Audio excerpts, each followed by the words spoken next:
Thank you for having us. This is Brenda and myself, Sandy, and we work for NCADD, National Council of Alcohol and Drug Dependency.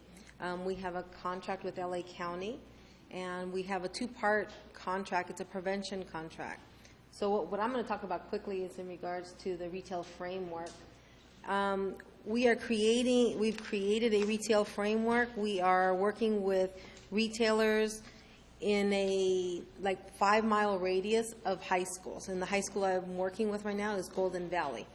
So one of the things I'm doing is a 8-step process. And for example, is step 1 is pseudo decoy buy. So I have somebody who appears to be underage, but is of age, and goes into the liquor stores, attempts to buy alcohol. I give them an ATM card that has maybe 50 cents on it.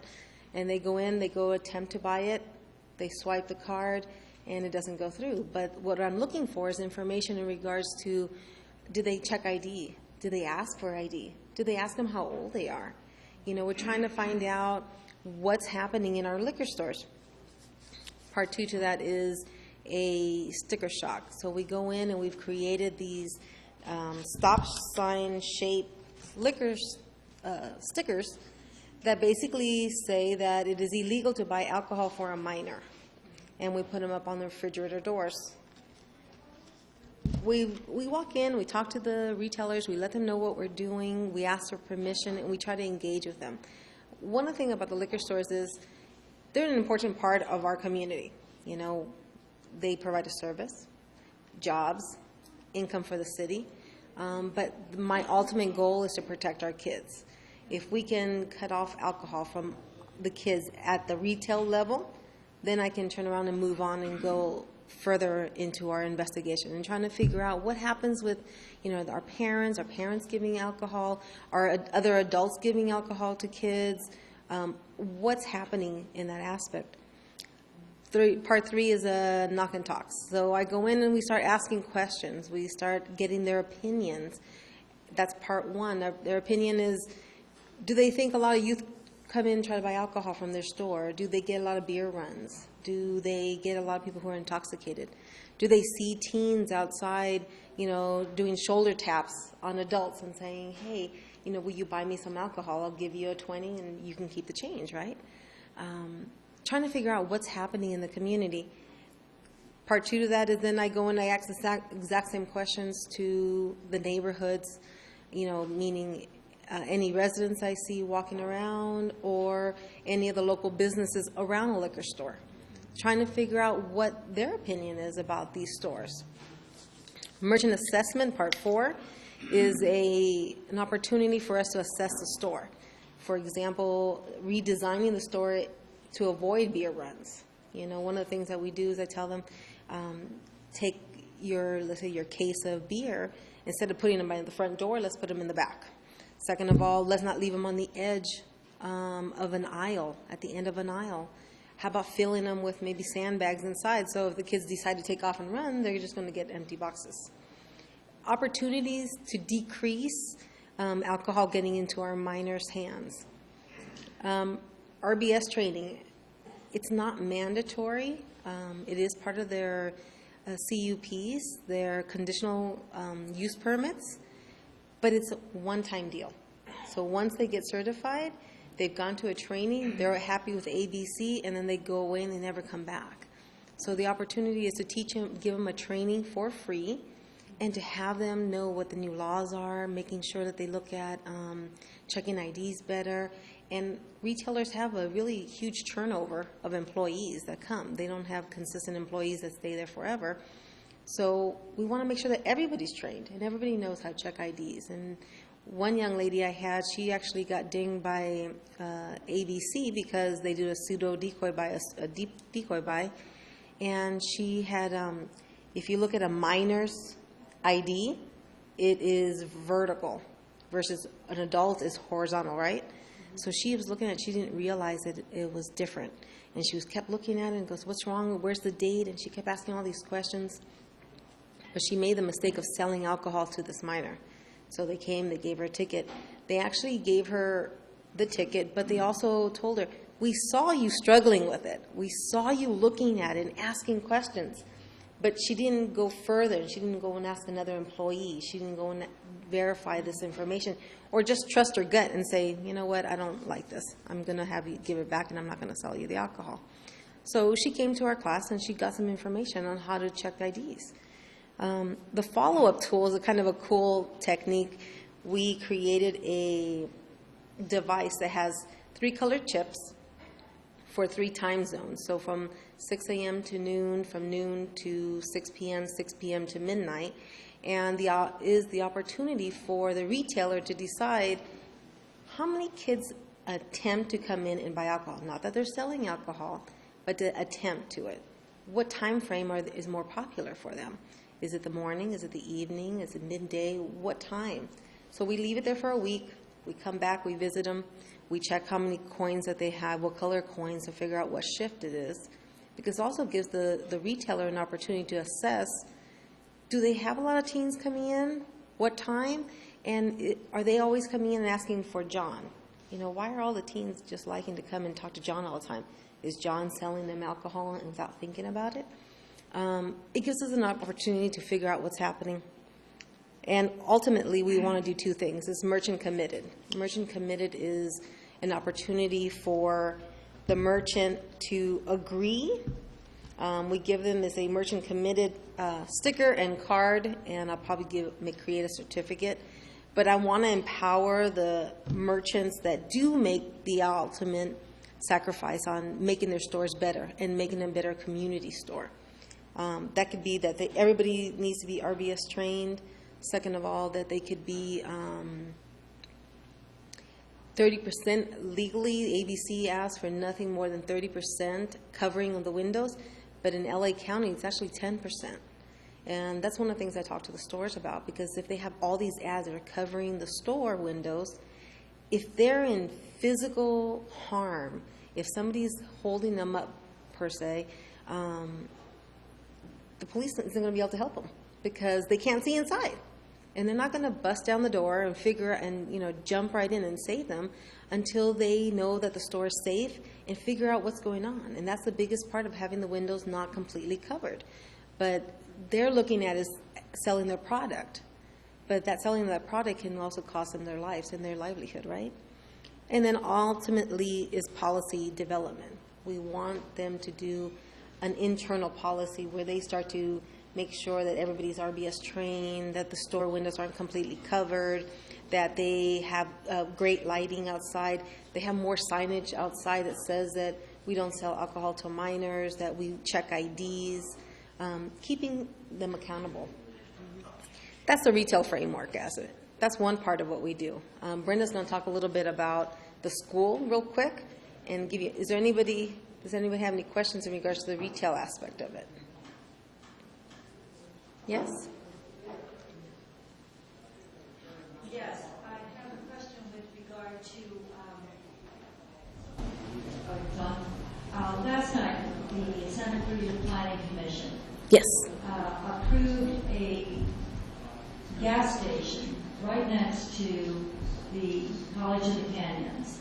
Okay. They also approved a full liquor license, not just beer and wine, Wow. but for hard liquor for 20% of their store that they're going to have there. And what surprised me is that the College of the Canyon had no one there to say they were concerned at all about this. Some of us from the neighborhood were there and expressed concern. We didn't like the fact where they were putting it. What do you do now? When they do that, will you be going in there and checking to make sure they're actually checking everyone that comes in there from the college? Well, is that what you're saying you're doing? Well, I am going in and talking to the retailers, and we're doing our own little assessments. For example, with the Van Nuys Neighborhood Council, they just passed an ordinance with us where basically they will send a letter of support and encouragement to the merchants that have not become merchant committed, and we'll send them a letter of encouraging, hey, please, we would like you to become a merchant committed, and then sending a letter to the ones that did become merchant committed, send them a letter saying thank you and congratulations for becoming a good vendor in our neighborhood. I'm starting to work with the community in Santa Clarita area, and I will be visiting the Planning Commission and talking to them about it, and hopefully creating a subcommittee that will do the exact same thing that we're doing when we leave. And the opportunities for them to come in and check out these stores, check out violations. The ABC, the Sheriff Department, they don't have enough manpower to do it. So we have to create another agency that will be able to go out and help maintain these stores and let them know that someone's watching. So does it make a difference how many, they seem to be approving a lot of liquor stores. They approved one the last session, and now they approved this one, even though they could have restricted it maybe at least to beer and wine and not hard liquor. Right. Or they could have restricted it to 10% of the space in the store, but they allow 20%. It seems to me, I worry about this because I came from an area where it seemed like every corner was a liquor store. Well, we live in I live in Sherman Oaks, and we work the Van Nuys area, and there's a liquor store on every corner, if not two. And we are working with the planning community there, trying to limit the number of stores that we have in there, and just give them the education on what we have in the neighborhood already. Are they going to plan? They're going to transfer that approval to the council? I think it goes to the council. I haven't checked on that, but it was just approved last night, and I've been watching because I think we have quite a few liquor stores and grocery stores and everything that are selling liquor. I really think we do need that to come into our Santa Clarita City Council Planning Commission with regard to the number of liquor licenses that they're issuing. Well, we can go in and talk to them and see. We can give them some information and work on it together. And I would love to get other community members to come together and say, hey, this is what we'd like to do. Decrease the number of stores or monitor the ones that we have already. It's needed here. Mm-hmm. Yeah.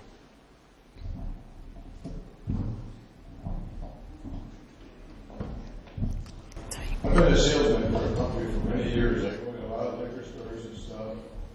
I done the Cowboy Festival up in Castle Lake. We had check IDs. Right. We checked them, and one guy says, I got gray hair, and I'm old. I said, I don't care who the heck you are. Mm-hmm. We checked it. It was a sheriff. Mm-hmm. We lost our license. You lost your license? No, they didn't. They didn't lose their No. license. And the fact is, I go to these liquor stores and stuff, and they don't ask for any ID.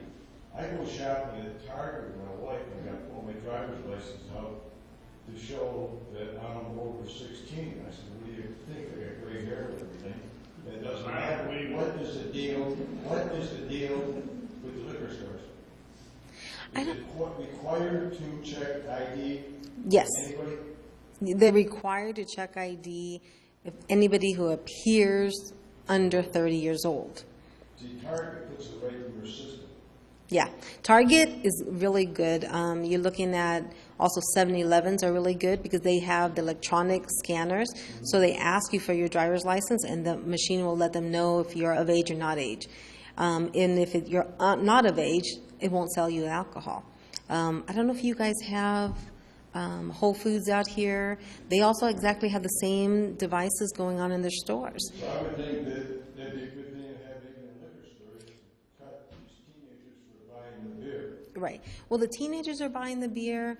They use fake IDs, and these scanning devices would tell you if it's a valid ID or not. Second of all, the liquor stores also need to be more aware of what's going on outside of their store.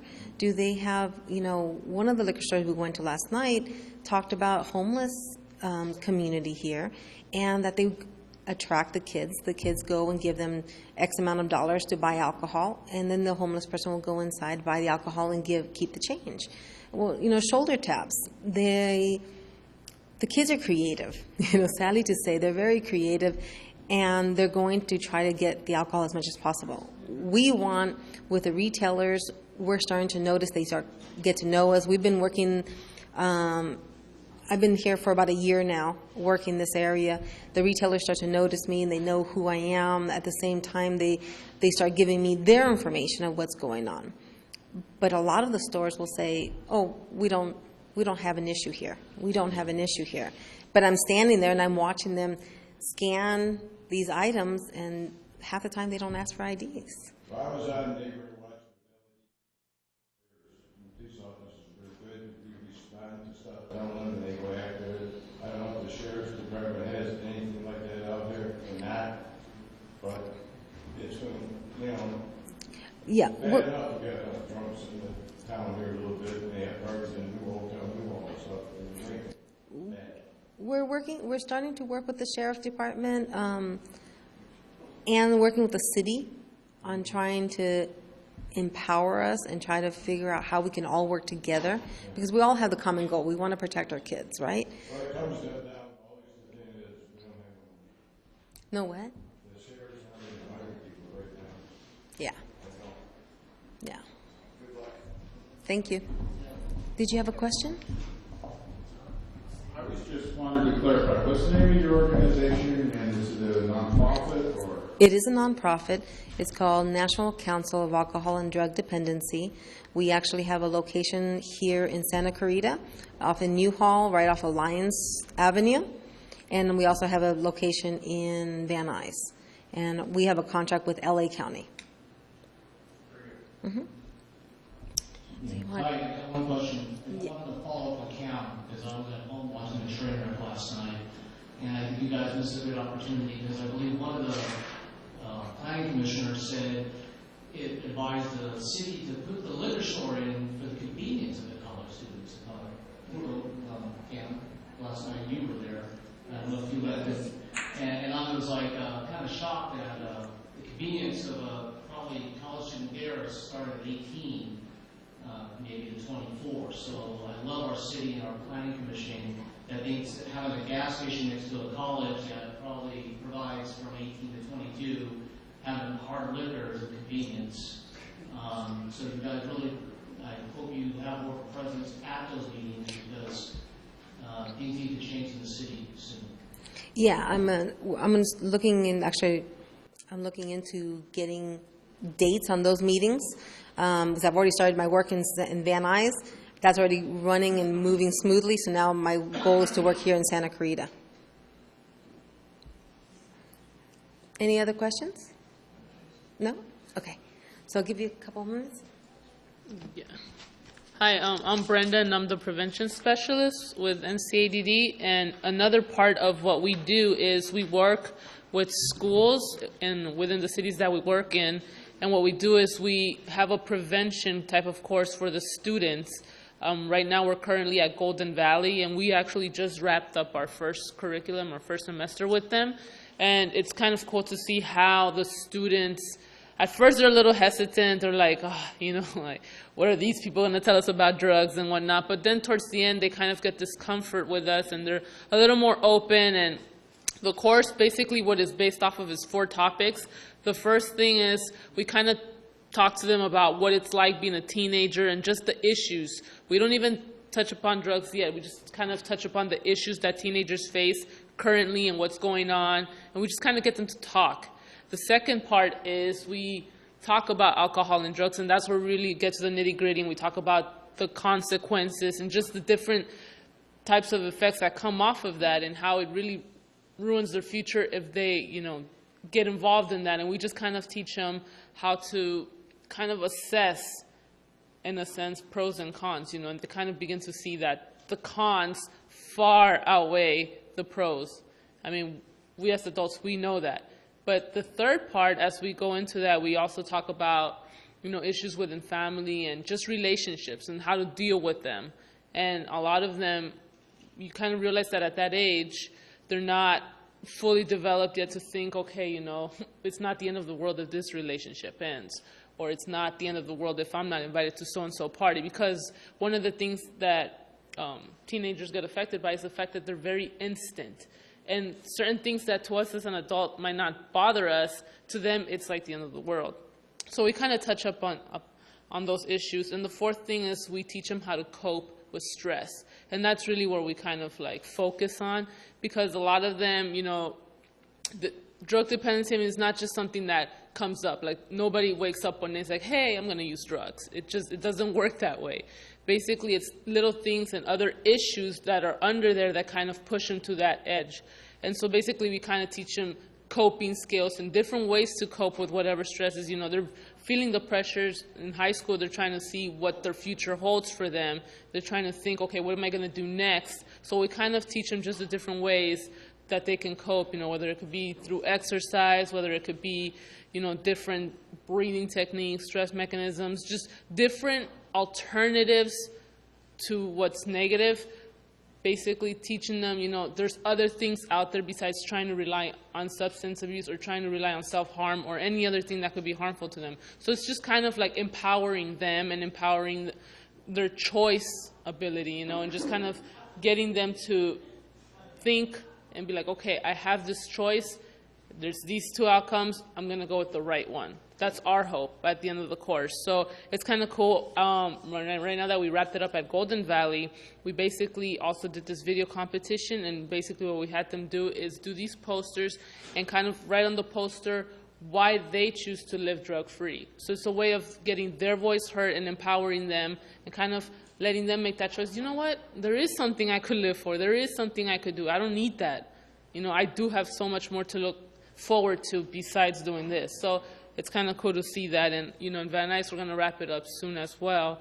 So we're just working in schools that way. We're also trying to work with the faculty and staff to enhance school policy, you know, when it comes to drug offenses and just how to deal with those things, and maybe not so much that we're to this big punishment, but just kind of, you know, we like what Santa Clarita is doing with the TIDE program and, you know, being able to drug test students for free if a parent requests that. We don't have that out in Van Nuys yet, so we're kind of trying to get that idea and incorporate it over there. But with Santa Clarita, we're still trying to see where we could improve that as well and make it more effective with the students.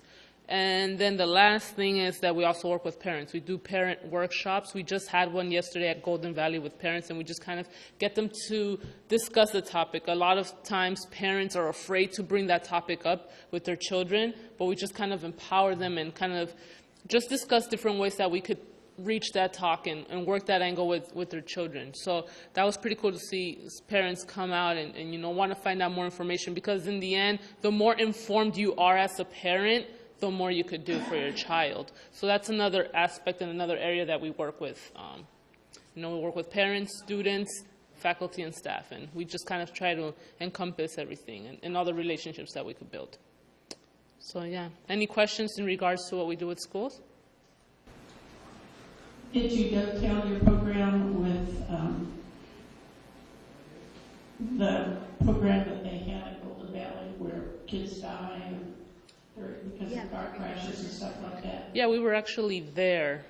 We weren't there on Friday, but we were there to watch the actual reenactment and just to see how it impacts the students.